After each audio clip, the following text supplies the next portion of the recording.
Et si je te disais que ce qui t'attire vers les narcissiques, c'est en réalité un homme blessé qui vit en toi? Oui, il y a un homme à l'intérieur de toi. Et il a été brisé il y a très longtemps. Tu n'as pas choisi le narcissique. C'est l'homme blessé en toi qui l'a choisi. Et tu ignores même son existence. Il y a une vérité que personne ne te dit. Ni les thérapeutes. Ni ces livres intitulés « Comment quitter une relation toxique ». Ni ces comptes sur les réseaux sociaux qui se donnent des airs de sagesse. Personne ne te dit cette vérité parce que, elle dérange. Elle pulvérise ton récit de « victime ». Et les gens adorent les récits de victimes. Ceux qui plaignent comme ceux qui sont pleins. Tout le monde y trouve son compte. Mais je ne suis pas là pour te raconter de jolis mensonges. Je ne suis pas là pour te vendre des illusions. Tu es prête? Tu n'as pas été attiré par le narcissique. Quelque chose de très profond en toi l'a reconnu. L'a choisi. Et le plus douloureux? Cette chose essayait de te protéger. Oui, tu as bien entendu. Te protéger. Mais elle ne savait pas comment. Parce qu'elle aussi était blessée. Je sais que ça semble étrange. La suite va éclairer ce que je veux dire. Maintenant, arrête-toi une seconde. Je sais ce que tu penses. Encore la même histoire? Encore ma faute? Encore moi qui ai tout fait de travers? Non. Absolument pas. Ce n'est pas une question de faute. C'est une question d'anatomie de ton âme. D'une figure que tu portes en toi sans même connaître son nom. Il y a plus d'un siècle, un psychiatre suisse a donné un nom à cette figure. Carl Jung l'a appelé l'animus. Et ton animus est blessé. Peut-être depuis très longtemps. Peut-être depuis que tu étais une petite fille. Et depuis ce jour, sans en avoir conscience, tu es entré dans chaque relation avec cette blessure. Tu as regardé chaque homme à travers les yeux de cette plaie. Chaque fois que tu as dit « cette fois, c'est différent », c'était cette voix blessée qui murmurait « peut-être que cette fois, je guérirai ». Mais aujourd'hui, nous allons donner un vrai nom à cette voix. Et le moment où tu nommes quelque chose, tu commences à reprendre le pouvoir sur elle. Écoute-moi bien. Ce que je vais te raconter ici est très différent des conseils Instagram du type « repère les red flags ». Nous allons descendre sous la surface. Dans les profondeurs. Nous allons plonger dans la carte de ton âme. Et cette carte est sombre et profonde. Jung disait que dans l'inconscient de chaque femme vit une figure masculine. Il l'a appelée l'animus. Mais attention, ne réduis pas cela à un concept creux comme « l'énergie masculine en moi ». C'est bien plus profond. Bien plus ancien. L'animus, c'est ton mécanisme de décision intérieure. Cette voix qui juge. Celle qui dit « cet homme est dangereux, éloigne-toi ». Celle qui dit « celui-là, non ». La force qui oriente ta boussole intérieure. Qui te souffle le courage, ou la peur. En quelque sorte, un gardien déguisé en voix bienveillante. Imagine. Tu marches dans une rue sombre. Minuit. Des pas résonnent derrière toi. Et une voix en toi dit « cours ». Cette voix pure, instinctive, immédiate. C'est une part de l'animus. Programmée pour te protéger. Certaines personnes appellent ça la peur, la frayeur. Mais ça n'a rien à voir. Or, il y a un problème majeur. Si l'animus est sain, c'est-à-dire si en grandissant, tu as eu autour de toi des figures masculines fiables, constantes, émotionnellement présentes, alors l'animus fonctionne bien. Il te souffle, ce que cet homme dit ne correspond pas à ce qu'il fait. Éloigne-toi. Cours. Net. Protecteur. Il te tire du piège avant même que tu y entres. Mais si l'animus est blessé, alors, tout se dérègle. Tout s'inverse. Tout bascule. Et ce gardien devient non plus la voix qui te protège, mais celle qui te pousse vers le danger. L'animus blessé te murmure des choses très différentes. Cet homme est différent. Cet homme te comprend vraiment. Oui, il est un peu froid, mais tu es trop sensible, tu exagères. Tout le monde a des défauts, personne n'est parfait, non? Ces voix te sont familières? Elles résonnent dans tes oreilles? Elles te reviennent en mémoire? Parce que ce ne sont pas tes voix. C'est la voix de ton animus blessé. J'ai une amie. Intelligente, forte, brillante dans sa carrière. Elle a enchaîné 3 relations. Les 3 se sont terminées de la même façon. Le même schéma. La même déception. Le même effondrement.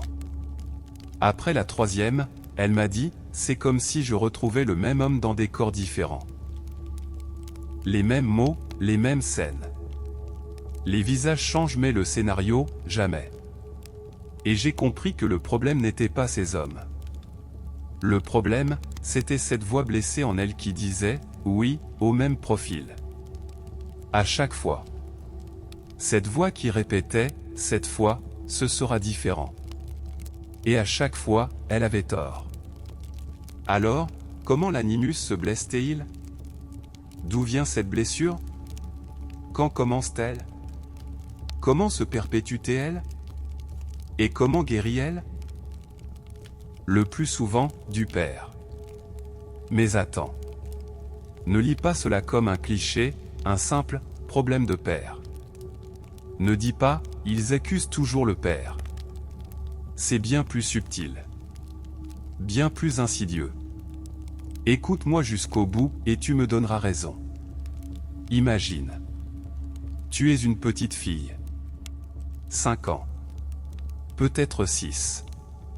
Ton monde est petit mais tes émotions sont immenses. Tu regardes le monde avec des yeux grands ouverts. Tout est nouveau, tout est grand, tout est un peu effrayant. Et le premier homme de ta vie, ton père, t'enseigne quelque chose. Pas avec des mots. Au-delà des mots. Par ses émotions. Par ses sentiments. Par sa présence. Ou par son absence. Et cette absence prend des formes différentes. Ton père a pu partir physiquement et divorce, abandon, décès. Mais le plus souvent, ce n'est même pas aussi dramatique. Ton père était peut-être là. À la maison. Assis à table. Devant la télévision. Mais émotionnellement? Émotionnellement, sur une autre planète. Inaccessible. Intouchable. Toujours présent, mais sans aucun signe de présence réelle. Et toi, cette petite fille, tu ne peux pas comprendre. Le cerveau d'un enfant ne peut pas analyser, mon père est émotionnellement indisponible. Le cerveau d'un enfant arrive à une conclusion bien plus simple, c'est moi le problème. Je ne suis pas assez aimable. Si je suis plus sage, plus obéissante, plus intelligente, peut-être qu'il regardera. Peut-être qu'il verra. Peut-être qu'il aimera. Là. C'est exactement là. Cet instant.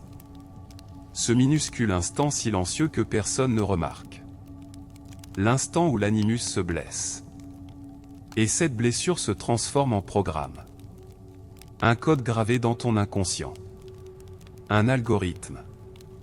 Un logiciel invisible mais qui contrôle tout. Et ce logiciel, des années plus tard, quand tu es une femme forte de 30 ans, te fait trouver le comportement, chaud-froid, du narcissique en face de toi, familier. Et note bien ce mot, rassurant. Oui. Rassurant. Je sais que ça semble insensé. Comment quelque chose de douloureux peut-il rassurer? Mais l'inconscient ne fonctionne pas avec la logique. L'inconscient fonctionne avec des schémas. Et pour l'inconscient, ce qui est familier signifie sûr. Même si c'est faux. Même si c'est nocif. Même si ça te détruit. Même si ça bouleverse ta vie entière. J'avais une patiente. Une femme très accomplie. Elle avait fondé sa propre entreprise. Tout le monde l'admirait. Son entourage disait: quelle femme forte. Mais dans ses relations, elle retombait toujours dans le même schéma. Un jour, je lui ai posé une question. Simple. J'ai dit: quand est-ce que ton père t'a dit qu'il était fier de toi? Silence. Un long, long silence. Ses yeux se sont remplis de larmes, mais elle n'a pas pleuré. Les émotions sont parfois si intenses qu'elles dépassent les mots. Quand la description d'un sentiment se résume au silence, c'est que le sommet de la douleur a été atteint. La grande douleur rend silencieuse. Puis elle a murmuré: jamais. J'essayais toujours de deviner sur son visage. S'il avait levé un sourcil, s'il avait souri, s'il m'avait regardé. Là. Ce réflexe de deviner sur le visage. Exactement ce même réflexe se déclenchait quand elle se retrouvait face à un partenaire narcissique. Lire le visage du narcissique. Deviner son humeur. Chercher son approbation. Guetter cet instant de chaleur, ce regard fugace qui dit « bravo ». Et tout risquer pour le capter.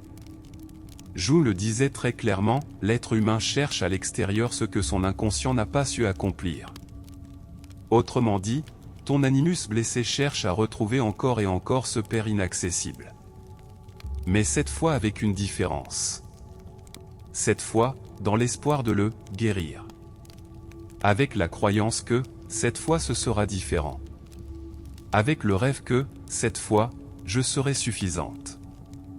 Mais tu le sais déjà. Ça n'est jamais différent. Le même film. Un acteur différent. La même fin. Toujours et encore. Maintenant, nous descendons dans un lieu plus profond. Et cette partie va te déranger. Mais ça en vaut la peine. À la fin de cette vidéo, tu seras une autre femme. Je ne suis pas là pour te raconter de belles fictions. Je suis là pour te dire les vérités qui font mal. Parce que les vérités douloureuses guérissent. Les jolis mensonges endorment. Le narcissique est le miroir de ton animus blessé. Arrête-toi. Relis cette phrase. Lentement. Le narcissique ne t'attire pas parce qu'il est charismatique. Oui, il joue bien sa scène d'entrée. Mais c'est la surface. C'est la partie visible de l'iceberg. La vraie attraction vient d'un lieu plus profond, plus sombre. Le narcissique t'attire parce qu'il reflète exactement les blessures de ton animus. Comme quelqu'un qui connaît ta plaie. Qui possède la carte de ta blessure. Et qui utilise cette carte avec une précision chirurgicale. Réfléchis. Que fait un narcissique dans la première phase? Il te glorifie. Tu es spécial. Tu es différente des autres. Il te fait marcher sur les nuages. Personne ne peut te comprendre comme moi. J'ai su dès le premier regard. Ces phrases te rappellent quoi? Ce sont les phrases que cette petite fille voulait entendre de son père. Et qu'elle n'a jamais, jamais, jamais entendues. Tu es spécial pour moi. Tu es suffisante. L'animus blessé, en entendant ces mots, perd tout repère. Quelque chose en toi se dénoue. Enfin, dit-il. Enfin quelqu'un m'a vu. Enfin quelqu'un a compris ma valeur. Enfin quelqu'un va me donner ce goût d'amour. Et tu tombes. Tu tombes parce que tu étais prête à tomber. Cet animus blessé attendait ces mots depuis des années. Et tu sais ce qui se passe ensuite? Le narcissique recule. Cette chaleur disparaît. Cet homme qui disait « tu es spécial » devient soudain froid. Il répond tard au message. Son regard change. Sa voix change. Comme si quelqu'un avait appuyé sur un interrupteur, cette lumière éclatante s'éteint. Et toi? Tu commences à paniquer. Tu te remets en question. Mais ce n'est pas une panique ordinaire. C'est la panique de cette petite fille. Qu'est-ce que j'ai fait de mal? Où me suis-je trompé? Comment le récupérer? Dois-je être plus belle? Plus compréhensive? Plus silencieuse? Plus quoi? Cet instant précis. C'est la forme la plus pure de ce que Jung appelait la projection. Tu projettes ton animus blessé sur le narcissique. Tu le vois comme la figure paternelle que tu pourrais guérir. Tu lis sa froideur comme la froideur de ton père. Et cette fois, tu crois que tu le feras fondre. Que tu transformeras ce regard glacial en chaleur. Mais le narcissique n'est pas ton père. Le narcissique est quelque chose de bien plus dangereux. Ne sois pas en colère contre ton père, car il ne savait pas ce qu'il faisait. Personne ne veut infliger cela à son enfant. Mais le narcissique sait. Peut-être pas consciemment. Mais instinctivement, comme un prédateur qui flaire sa proie, il sent que tu portes cette blessure. Pense à un requin qui sent le sang. Il le détecte à des kilomètres et nage droit vers toi. Un requin affamé. J'y réfléchissais l'autre jour. Le processus de sélection de la proie. Chez le narcissique fonctionne comme un programme de détection inconscient. Il entre dans une pièce, regarde autour de lui, et trouve. Il trouve toujours. Cette femme a une faim dans les yeux, se dit-il. Cette femme cherche l'approbation. Cette femme veut être vue. Cette femme doit être la mienne. Tu sais ce qui est le plus terrifiant dans tout ça? Le narcissique utilise ta plus belle qualité. Ta part la plus innocente. Ton empathie. Ta profondeur. Ta capacité à voir le bon chez les autres. Certains appellent cela de la naïveté. Ça n'a rien à voir. Ce sont de belles choses. Ce sont les choses qui font de toi, toi. Mais combinées à un animus blessé, elles se transforment en arme. Une arme retournée contre toi-même. Passons de l'autre côté de la médaille. Le côté bien plus sombre. Jung avait un autre concept, l'ombre. Ce que tu refuses en toi. Tout ce que tu sais exister à l'intérieur mais que tu n'acceptes pas. Que tu réprimes. Dont tu dis, je ne suis pas comme ça. La somme de tes parts rejetées. Tout le monde a une ombre. Toi aussi. Moi aussi. Et le narcissique aussi. Mais l'ombre du narcissique est différente. L'ombre du narcissique est un vide immense, sans fond. Un néant. Un gouffre. Le narcissique sait que sous le masque, ce que Jung appelait la persona, ce masque social, il n'y a rien. Quelque part dans ses profondeurs, il le sait. C'est pour ça qu'il doit constamment se nourrir de l'extérieur. De ton admiration, de ton attention, de ton amour, de ta compassion, de tout.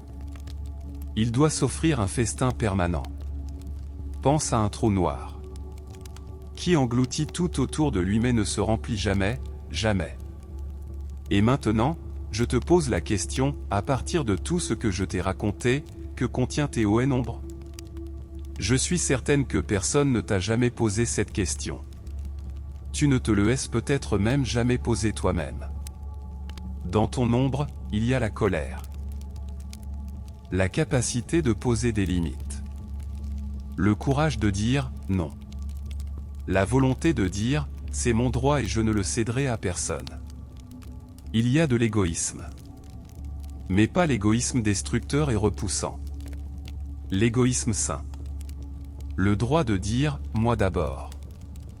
La confiance en ta propre dignité. Ta capacité d'empathie. Et tu as réprimé tout cela. Pourquoi? Parce qu'on te l'a appris. Depuis toute petite. Une bonne fille est sage. Une bonne femme se sacrifie. Une bonne femme comprend, pardonne, patiente. Ne sois pas égoïste. Ne sois pas blessante. Ne sois pas dure. Sois féminine. Tais-toi et fais ce qu'on te dit. Ces phrases ont créé ton ombre. Elles ont pris tes parts les plus puissantes et les ont jetées dans le noir. Et le narcissique? Le narcissique se nourrit précisément de ces émotions que tu as réprimées. Tu vois le mécanisme? Le narcissique est l'acteur de ce que tu n'as jamais osé être. Égoïste? Oui, mais toi tu n'as jamais pu l'être.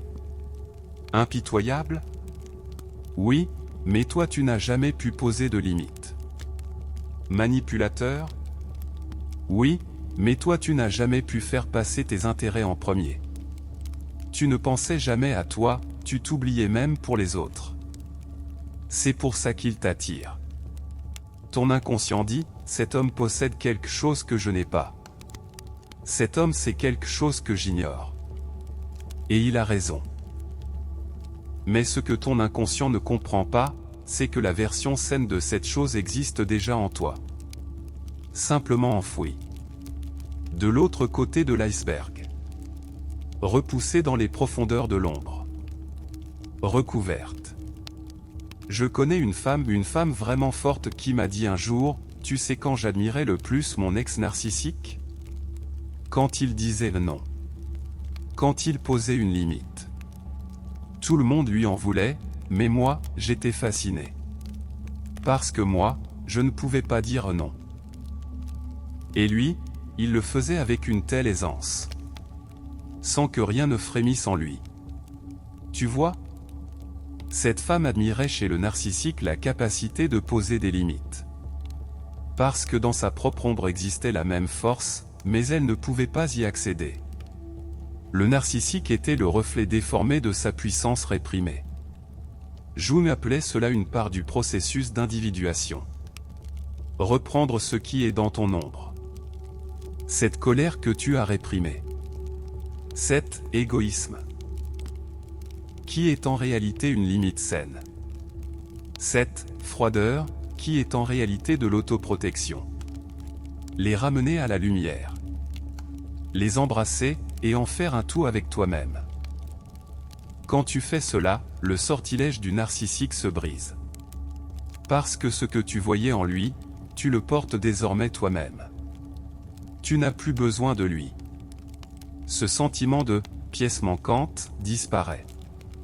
Tu es entière. Tu passes de celle qui a besoin, à celle qui se suffit. Bien. Jusqu'ici, je t'ai montré la blessure. D'où elle vient. Comment elle fonctionne. Comment le narcissique l'exploite. Nous avons gravi ensemble chaque marche pour arriver ici. Mais la blessure n'est pas la fin. La blessure n'est jamais la fin. La blessure est le commencement. L'animus peut guérir. Et un animus guéri, c'est une force d'une toute autre nature. L'animus guéri, c'est cette voix qui te souffle, je vois derrière le masque de cet homme. Son vrai visage n'est pas celui qu'il montre. Et derrière, il n'y a rien. Du vide.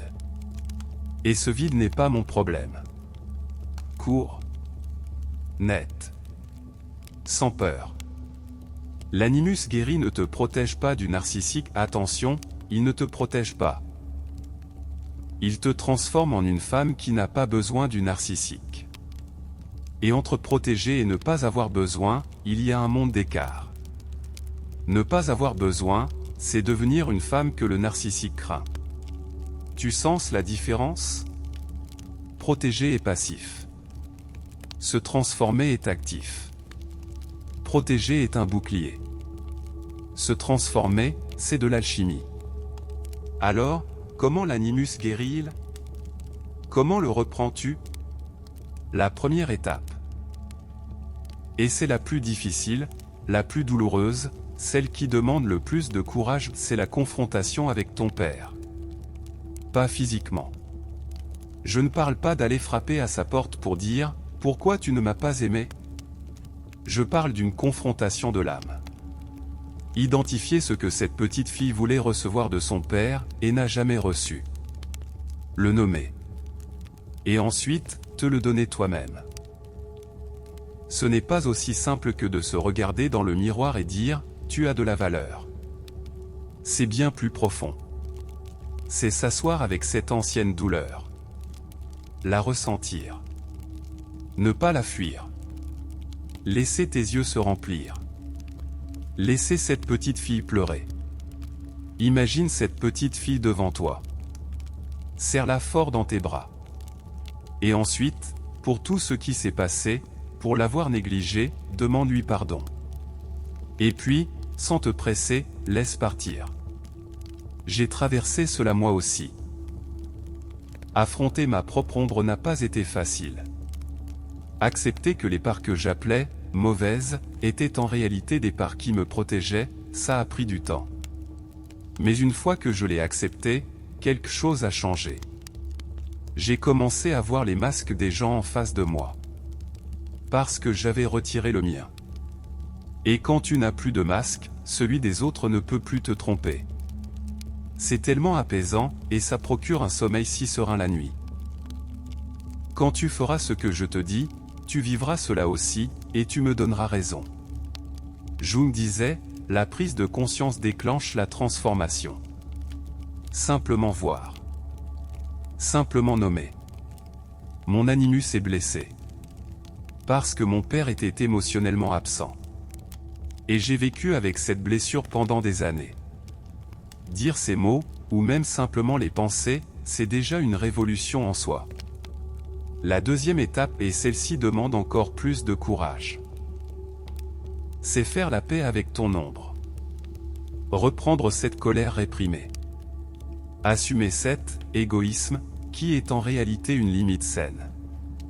Embrasser cette froideur, qui est en réalité de l'autoprotection. Revendiquer cette dureté, qui est en réalité de l'honneur. Est-ce facile? Non. Est-ce rapide? Non. Mais c'est possible. Absolument possible. Quand l'animus guérit, quelque chose se produit. Quelque chose d'étrange. D'inattendu. De surprenant. Tu deviens invisible pour les narcissiques. Tu ne fuis pas. Tu ne combats pas. Tu ne disputes pas. Tu ne cherches pas à prouver. Tu disparais simplement de leur radar. Silencieusement, sans qu'ils s'en rendent compte, tu t'effaces de leur monde. Pourquoi? Parce que le narcissique est un prédateur qui flaire la blessure. Un requin qui sent le sang, souviens-toi. Pas de blessure, pas de proie. Ce qui signifie que tu deviens ennuyeuse pour le narcissique. Il te trouve froide. Il te trouve différente. Il dit, il manque quelque chose chez cette femme. Et il s'en va. De lui-même. Sans que tu fasses quoi que ce soit, sans que tu prononces un seul mot, il part. Parce qu'il ne trouve pas de blessure à laquelle s'accrocher. Il ne te voit pas. C'est la protection la plus silencieuse mais la plus puissante au monde. Ce n'est pas un bouclier. Ce n'est pas une armure. Ce n'est pas un combat. C'est quelque chose de plus grand, de plus profond, de plus ancien. L'invisibilité. Je vais te donner un test maintenant. Simple mais impitoyable. Et en le lisant, écoute les voix qui traversent ton esprit. Parce que ta réponse révélera où en est ton animus, en ce moment. Imagine un homme. Quelqu'un que tu viens de rencontrer. Charismatique. Intelligent. Il te regarde et dit, tu es différente. Tu ne ressembles pas aux autres femmes. Il y a quelque chose en toi. Au premier rendez-vous, il te raconte sa vie. Ses souffrances, ses blessures, son monde intérieur, que personne ne comprend. Ses yeux se remplissent. Sa voix tremble. Je ne me suis jamais ouvert à quelqu'un comme ça, tu es différente, dit-il. Maintenant. À cet instant précis. Que ressens-tu? Si quelque chose a frémi en toi, si cette chaleur familière s'est répandue, si l'impulsion de le guérir est apparue, si cette petite fille a crié de joie, il m'a vu. Si tu as déjà vécu ce moment dans ta vie, si tu as eu une relation comme celle-là, ton animus est encore blessé. Mais si quelque chose en toi a dit « stop », si une alarme a retenti, c'est trop rapide, trop intense, trop tôt, si tu as mis une distance face à cette sensation d'être spécial, si tu as ressenti une froideur intérieure, une minute. Alors, c'est ton animus qui parle. Le saint. Celui qui commence à guérir et qui voit les yeux grands ouverts. Ce test semble simple, mais tu le vis chaque jour. À chaque nouvelle rencontre. À chaque échange de regards. À chaque message reçu. À chaque, tu as un beau sourire. Et ton animus, en arrière-plan, travaille à chaque instant. La question est, quel animus travaille? Le blessé? Ou celui qui guérit? Si tu te demandes pourquoi, peut-être que certaines blessures ne veulent pas guérir. Peut-être que cet animus blessé, étant la seule voie familière que tu connaisses, le lâcher te semble comme abandonner une part de toi-même. Et peut-être que, le prix de la guérison, c'est renoncer à cette douleur familière. Croire que le connu est mieux que l'inconnu. Je vais te dire une dernière chose. Et je veux que tu l'écoutes avec une attention absolue. Parce que c'est peut-être la phrase la plus importante que tu entendras aujourd'hui. Tu n'es pas un aimant narcissique. Oublie cette expression. Je veux que tu l'effaces complètement de ta vie et de ton âme. Cette expression te rend passive. Elle te réduit à un objet. Un morceau de métal. Attiré, traîné, sans aucun contrôle. Non. Tu n'es pas un objet. Tu es une femme dont l'animus a été blessé. C'est tout. Et cette blessure n'est pas ta faute. Tu ne l'as pas choisie. Tu étais encore une petite fille quand c'est arrivé. Personne ne t'a demandé ton avis. Personne ne t'a dit « Veux-tu être blessé ?» Et voici le moment où tu retiens ton souffle. La guérison est entièrement ta responsabilité. La tienne. Celle de personne d'autre. Ni celle de ton thérapeute, ni celle de ta meilleure amie, ni celle du prochain homme dont tu diras « Cette fois c'est différent ». La tienne. Est-ce douloureux? Oui. Est-ce juste? Non. Mais c'est la réalité, et la réalité vaut toujours mieux que les mensonges roses. Carl Jung disait: on n'atteint pas l'illumination en imaginant des figures de lumière, mais en rendant l'obscurité consciente. Tu sais ce qu'est ton obscurité? Ton obscurité, c'est cet animus blessé. Et le moment où tu en prends conscience, où tu acceptes son existence, où tu le regardes, où tu lui dis « Je te vois, je te reconnais, je ne fuis plus devant toi », le moment où tu lui dis « Désormais, je t'embrasse avec amour, c'est moi qui te donnerai toute l'attention dont tu as besoin », la transformation commence. Je connais une femme qui a passé 12 ans avec un homme narcissique. 12 ans. 4380 jours. Chaque journée un combat. Chaque nuit un questionnement. Que ai-je fait de mal? Comment réparer? Pourquoi je ne suffis pas? Et quand elle en est sortie, quand elle a quitté cette relation, tout le monde attendait son effondrement. Pauvre femme, comment va-t-elle se relever, disait-il. Que va-t-elle faire toute seule? Mais elle ne s'est pas effondrée. Bien au contraire. Cette femme a dit quelque chose que je n'oublierai jamais. Elle a dit, ces 12 longues années m'ont appris qui j'étais. Par la douleur. Par les larmes. Mais elles m'ont appris. Et ensuite, plus aucun narcissique entré dans sa vie n'a pu s'accrocher à elle. Il glissait. Il tombait. Il ne trouvait aucune blessure à laquelle se raccrocher. Cette femme n'a pas vaincu le narcissique. Elle n'a pas changé le narcissique. Elle ne s'est pas battue contre le narcissique. Elle a trouvé sa propre essence. Et la femme qui se trouve elle-même, celle qui a véritablement fait la paix avec son ombre, guéri son animus, repris possession de sa propre complétude, le narcissique ne peut pas la toucher. Parce qu'il n'y a plus de blessure à atteindre. Parce que cette femme n'est plus un miroir. Cette femme n'est plus un vide. Cette femme est remplie de sa propre essence. Maintenant, je te le dis. Toi aussi, tu peux être cette femme. Peut-être que tu es déjà en train de le devenir. Peut-être qu'en écoutant ces mots, quelque chose a tremblé en toi. Quelque chose a frémi. Ce qui tremble, c'est ton animus qui commence à guérir. Regarde-toi dans le miroir ce soir. Longuement. Et cette fois, ne cherche pas l'approbation d'un homme dans le reflet.